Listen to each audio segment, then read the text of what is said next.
მე ვარ მაგდანე ბიერიძე, 35 წლის, თარჯიმანი პროფესიით, 13 წლის გოგონას დედა.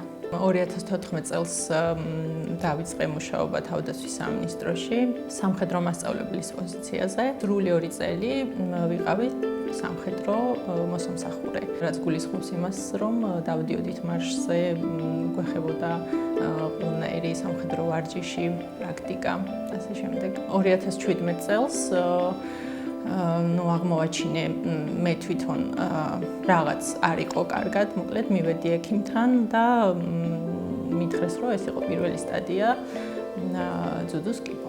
გამომდინარე იქიდან, რომ მე კიბო დამემართა 32 წლის ასაკში, ყველა ახალგაზრდა გოგონას ვურჩევ, განსაკუთრებით მათ, ვინც ადრეულ ასაკში დაოჯახდნენ, რომ მივიდნენ ექიმთან, კერძოდ მამოლოგთან და აუცილებლად რეგულარულად გადაიღონ ეხოსკოპია მკერდის. პირველი მესიჯი არის ის, რომ არ არის საშიში, ეს არ არის რაღაც რის გამოც პანიკაში უნდა იყოს ადამიანი. მეორე არის ისევ და ისევ, რომ მივდივართ რეგულარულად სკრინინგზე და მესამე ვირჩევთ ექიმს, იმიტომ რომ ექიმის არჩევა არის ძალიან მნიშვნელოვანი, იმიტომ ეს არის ადამიანი, რომელსაც უნდა ენდოს პაციენტი და რომლის იმედიც უნდა გქონდეს ბოლომდე. საერთოდ წიგნებში, ფილმებში გაგვიგონია, რომ იცხოვრე ისე, რომ თითქოს ეს არის შენი ბოლო დღე.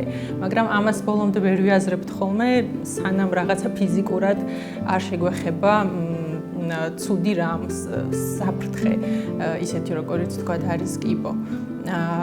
და ანუ ჩემი მესიჯი ბრძოლის არის ის, რომ ყველა სირთულე არის ჩვენი ცხოვრების ნაწილი. ზოგს ეს დაავადება აქვს, ზოგს რაღაც სხვა პრობლემა აქვს და ანუ ყოველთვის უნდა იყო მზად იმისთვის, რომ გააკეთო იმ მომენტისთვის ის, რაც საჭიროა.